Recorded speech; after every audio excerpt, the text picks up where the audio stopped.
Good morning, ka-coffee! Luzon, Visayas at Mindanao, kumusta po kayo? Magandang araw po sa inyo. Si Sara talagang hindi talaga tatantaran nitong si PBBM. Talaga maghihigante siya dahil sa pagkaka-aresto ng tatay niya. Yan yung ultimate plan eh. Kailangan maging presidente si Sara. Once na maging presidente si Sara, siguradong babalikan niya si PBBM, babalikan niya si Romualdez at lahat ng mga suporta kay PBBM. Sigurado yan, ka-coffee. Kaya nga nagdodoble sikap na yan eh. Endorso ng mga politiko eh para manalo sa pagkasenador na siyang mag-absuelto sa kanya once na umusad ng impeachment trial. Anyway, headline to ng GMA News Online at ang ibang pahayagan, ka-coffee. Sinasabi ni VP Sara, Marcos should be held accountable for Rodrigo Duterte arrest. Tignan mo na? Lumabas din sa bibig niya. Kasalanan ni PBBM bakit nakulong si Digong dyan sa ICC. At kinakailangan managot si Marcos. As simple as that. Hindi si General Torre, hindi ang DILG, hindi ang DOJ, kundi si Marcos ang dapat managot sa pagkaka-aresto kay Digong. Una, sino ba kasi ang nagkaso kay Digong dyan sa ICC? Si PBBM ba? Bakit ang sisi nyo kay PBBM? Bakit si PBBM ang mananagot? Sino yung nagtukhang ng 30,000? Si Bato? Si Digong? Anong kinalaman ni PBBM that time? Bakit ang sisi ngayon? Ang masaklap pa dito, maraming mga DDS naniniwala bulag kung ano sabihin ni Sara totoo. Bakit si PBBM ang sisisihin ninyo sa wala siyang kasalanan dyan? Kung bakit nakulong si Digong, siya ang may gawa niyan. At least meron pa siyang chance na magpaliwanag, at least hindi siya pinatay, at least hindi siya tinukhang. Meron pa siyang opportunity na ipagtanggol ang kanyang sarili, and kung inosente siya, for sure, mapapatunayan niya na inosente siya. Yan ay kung inosente siya. Pero sa korte na yan. Pero bakit ngayon, ang narrative ninyo ngayon, kailangan si PBBM managot. Si Marcos ang dapat managot kung bakit na-aresto si Digong. Unfair kayo. Hindi kayo nagiging patas kay PBBM. Kanina nabasa ko lang to sa ibang platform, sa politico.com, nabasa ko yan. Sige, and then nakita ko to sa GMA. Kinagatan ng GMA yung balita na yan. Vice President Sara Duterte said that cases President Ferdinand Bongbong Marcos Jr. should be held accountable for supposedly allowing the arrest of her father, former President Rodrigo Duterte, and his eventual transfer to the International Criminal Court or ICC. Sigurado si Sara na si PBBM ang nag-allow para maaresto si Digong. So lahat yan, kasalanan ni PBBM. Itong mga eng-eng na DDS naniniwala, kasalanan talaga ni PBBM yan kasi sinabi ni Sara. Hindi mo na pwedeng kontesin yan kasi absolute truth na sa kanila yan eh. Kahit na walang kinalaman si PBBM dyan sa krimen na ginawa ni Digong, kung totoo man, at again, patuturayan nila sa ICC, si PBBM ang sinisi. Anyway, ugali na nila yan. Yung pagkakabulgar sa kalokohan ni Pulong Duterte, politically motivated din daw. Kasalanan din ni PBBM. Yung pagkaka-aresto kay Kibuloy, dahil sa mga nagreklamo sa kanya, kasalanan din ni PBBM. So yan ang narrative nila. Paulit-ulit. Lahat yan kasalanan ni PBBM. Lahat yan politically motivated. Grabe si Inday dito Kaya ganyan na lang katindi mag-endorso ng mga senatoriables eh. Kasi kinakailangan niya makakuha ng enough number diyan sa Senado na boboto pabor sa kanya sa impeachment. Kasi noon pansinin mo, di naman nag-iikot yan eh. Noon, di niya naman, mini-mention yung mga kandidato, di niya naman mga ini-endorso yan eh. Vic Rodriguez, di niya nga minention yan eh. All of a sudden, ngayon, buong Duterte, i-endorso na.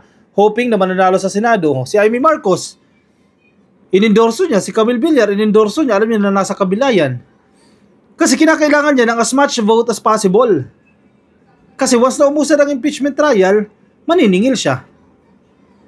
And once na hindi siya ma-impeach, may chance siya na maging presidente. At ayan na nga, yung plano nila na paghigantihan si PBBM, sisingilin nila si PBBM at ang mga malapit dito, magagawa na nila once na presidente na si Sara Duterte. Tira mo, ugali ng mga taong ito, kala mo na walang kasalanan. Pero ang confidential funds, hindi may paliwanag. Yun lang yun eh. Simple lang yun eh. Paliwanag ninyo yung confidential funds. Saan ninyo ginastos ang confidential funds? Bakit ninyo ma-explain yan? Tapos todo explain kayo kung paano na-aresto si Digong, paano nagbigay ng go signal si PBBM na dalhin dyan sa ICC. Antindi, di ba? Pero sa confidential funds, no comment. Oy, mga DDS, wake up. Pagkape na kayo para magising kayo. In an exclusive interview with Marisol Abdurrahman of GMA Integrated News, the Vice President said she believes that a higher official than Justice Secretary Jesus Crispin Boying Rimulya, Interior Secretary John Vic Rimulya, PNP Chief General Romel Marbil, and CIDG Chief Police Major General Nicolas Torre III should be held accountable for what happened to her father. Yun talaga pinaniniwalaan niya. Lahat yan may mando ni PBBM. Hindi lang yung mga tao na yan, hindi lang yung mga secretaries. Bagamat alter ego ng presidente yan. Hindi siya convinced dyan. Meron talaga nag-utos dyan. Ito ang sinasabi niya, and I quote Sara Duterte, dapat talaga managot ang Pangulo ng Pilipinas. Ganyan ka direkta ha. Ganyan niya sinabi yan ha. Dapat talaga managot ang Pangulo ng Pilipinas because he allowed foreign entity, foreign organization to interfere with our national sovereignty. Unquote. Sabi ni Sara Duterte. Andun pa rin talaga sila, naniniwala pa rin talaga sila na walang jurisdiction ng ICC sa Pilipinas. Ilang beses nang in-explain ng ICC yan eh. Yung krimen ni Digong naganap habang miyembro pa tayo ng ICC. Yung iniimbestigahan nilang krimen naganap, miyembro pa tayo ng ICC. Hindi pa nagwi-withdraw ng membership ang Pilipinas, hindi pa man nagtitake effect ang membership ng Pilipinas dahil again, may 1 year po na palugit. After your submission ng intent mo for withdrawal, 1 year pa magtitake effect yan. Itong mga krimen ni Digong at ni Bato, naganap yan, miyembro pa tayo ng ICC. Pero naninindigan sila, no, walang jurisdiction ng ICC.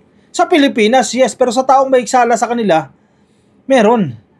O sige, kung hindi manghihimasok ang ICC, paano nila makakamit ng hustisya nito mga biktima? Hustisya para sa pamilya nila na tinukhang at walang kalaban-laban. Estudyante, bata, mga inosente, yes, yung iba totoong adik. But again, wala pa rin kayong karapatan na tukhangin yan. Kung hindi dahil sa ICC, paano nila makakamit ang hustisya? Sige, bigay ninyo. What do you expect? Magfa-file sila ng kaso nung panahon ni Digong? Isang pupulutin yung kaso na yan.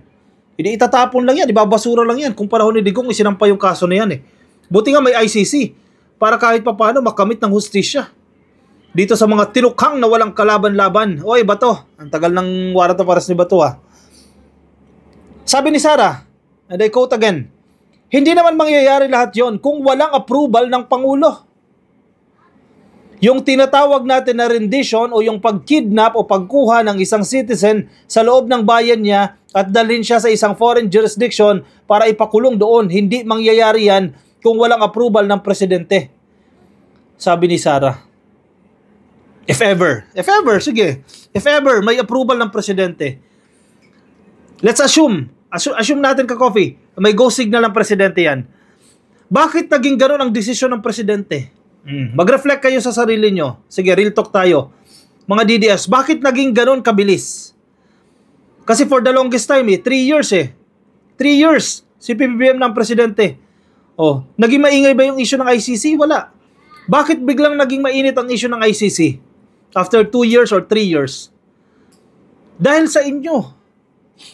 Dahil sa inyong mga DDS. Dahil sa iyo, Sara Duterte. Dahil sa iyo, Harry Roque. Dahil sa iyo, Maharlika. Dahil sa inyong mga DDS na hindi nyo nirespeto yung presidente, binastos ninyo yung presidente.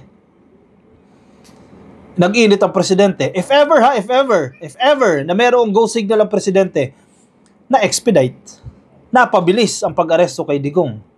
Kasi kung tutuusin, kung si PBBM walang pakialam dyan, if ever, nag-a-assume lang ako kung wala siyang pakialam dyan, pwede niyang hayaan yan Matapos na lang yung kanyang termino, wag hayaan na ipa-aresto yan si Digong ng ICC. Pero hindi na sobra-sobra na yung ginawa ninyo. Tinawag nyo siyang bangag, tinawag nyo siyang adik, ginawa nyo ng fake videos, tinawag nyo siyang weak leader. O biruin mo, kung ano-anong tinawag ninyo. At masaklap, pinagbantaan mo na tsutsugiin mo yung buhay. Sa tingin mo, hindi magre-react ang presidente? Para saan pa presidente siya?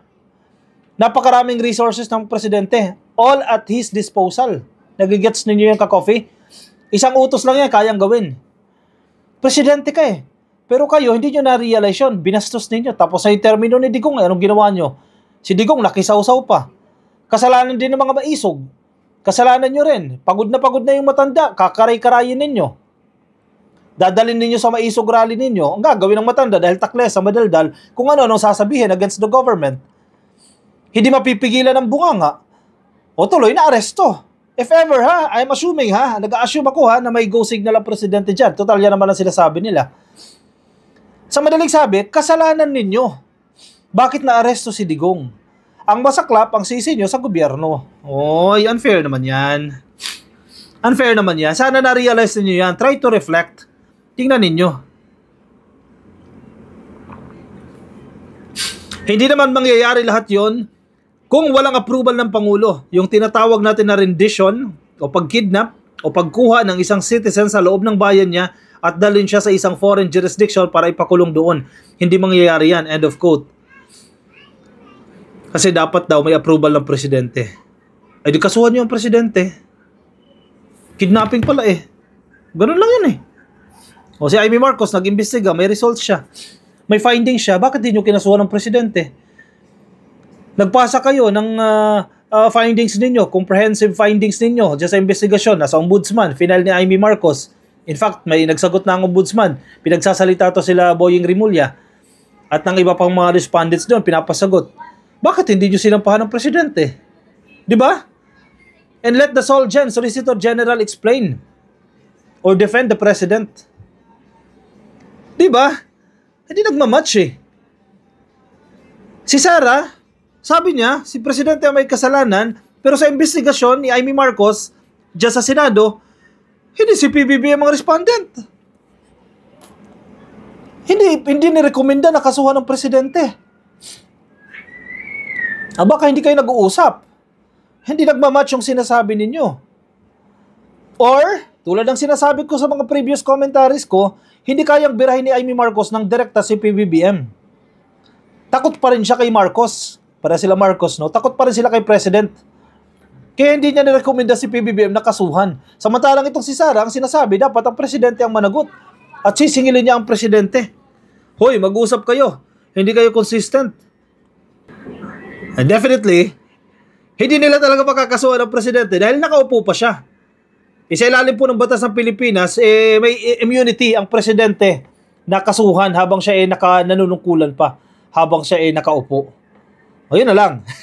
Kaya hindi pinapakasuhan si presidente.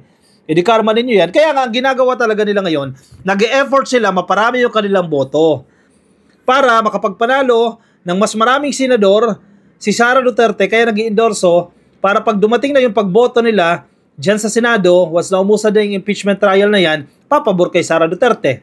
Diba? Yan ang ginagawa nila. Good luck kung iboboto siya. Iboboto ng taong bayan, itong PDP, itong Duterte. Dalawa lang ang malakas dyan Unless may mga magta-traidor na naman, once na nagbotohan na, hindi titingnan yung merit ng kaso, boboto pabor kay Sara. Nako, magkakalaglagan na. Aantabayanan natin yan. Presidential sister and Senator Amy Marcos last Friday submitted to the Office of the Ombudsman a chairman's report of the Senate Committee on Foreign Relations on the arrest of former President. Yan ay sinasabi natin ka-coffee na pinapakasuhan ni Amy Marcos itong mga tao na ito. At kung inyong maalala din, binengbang na ni Marcos yan. Binengbang ni PBBM yung mga sinasabi ni Amy Marcos. Sabi niya, I disagree. Everyone is entitled to his opinion, his or her opinion, pero I disagree. Sinabi ng presidente yan sa ginagawa ni Amy Marcos. Kasi malinaw naman ang purpose ni Amy Marcos. Bakit siya nagsasagawa ng investigasyon na yan? Hindi in aid of legislation, kundi i-please sa mga Duterte para makakuha ng boto from the Duterte side. Diba? Kasi libreng kampanya na yan yung investigasyon niya dyan sa Senado. O baka kakuha pa siya ng boto. Ang problema, yung bang DDS, hindi siya gusto. Diba? Magkasya sa dalawang ilog Bakit di lumulot sa survey? Diba? Bakit hindi pumapasok sa Magic 12? The palace had defended the arrest as an enforcement of the law, with the president saying that the Philippines only honored its commitment with the International Criminal Police Organization, or Interpol. The government also cited Section 17 of Republic Act No. 9851, or the Philippine Act on Crimes Against International Humanitarian Law, states that in the interest of justice, the relevant Philippine authorities may dispense with the investigation or prosecution of a crime punishable under this act if another court or international tribunal is already conducting the investigation or undertaking the prosecution of such crime. Instead, the authorities may surrender or extradite suspected or accused persons in the Philippines to the appropriate international court, if any, or to another state pursuant to the applicable extradition laws and treaties, unquote. Oh, malinaw na hindi naiintindihan ng mga DDS. Nag-cooperate ba ang Pilipinas sa ICC? Parang hindi tayo nag-cooperate. Nag-cooperate tayo sa Interpol dahil may commitment tayo dyan sa Interpol. At ito na, may sinasite na nga itong batas na to, RA number 9851, na kapag ang isang tao may krimen sa ibang estado, sa international court, tungkulin ng gobyerno natin na isurrender siya doon kung saan siya nagkasala. At ayun na nga nangyari kay Digong na hindi matanggap ng mga DDS. Kaya ang gagawin na lang nila ngayon, manise. Sisihin na lang si PBBM at maningil. Singilin si PBBM. Kaya kailangan ngayong eleksyon. Very important itong nalalapit na halalan, ka-coffee. Huwag iboto yung tutulong kay Sara Duterte para maabsuelto siya sa impeachment dahil kawawa, ka-coffee, ang taong bayan. Nawaldas ang pera, ang confidential funds, tapos hindi siya mananagot. Huwag iboto ang PDP laban. Make sure na yung iboboto ninyo, tutulong sa gobyerno, tutulong sa administrasyon ni PBBM. Alyansa. Yung alyansa slate, yan, siguradong tutulong kay PBBM. Except Amy Marcos. Except Camille Villar. Maraming pwedeng ipalit. Kiko Pangilinan, Mark Gamboa, o iba pang mga senador. Wag lang mga PDP laban. Diba? O party list, OFW party list. Ayan, nakikita ninyo dyan. Of course, wag kakalimutan, si number 1 Senator Benhar Abalos. Ayan, nandiyan dyan sa screen natin. Number 1, Benhar Abalos. O siya, sige. Ako'y pansamantala muna magpapaalam sa inyo yung mga nasa Facebook. Make sure na naka-follow na po kayo sa ating Facebook page. Please, click lang po na follow or like. Yung mga nasa YouTube, subscribe. Nasa TikTok, subscribe na rin po kayo. I'll see you in my next video. Paalam po sa inyo. Bye-bye.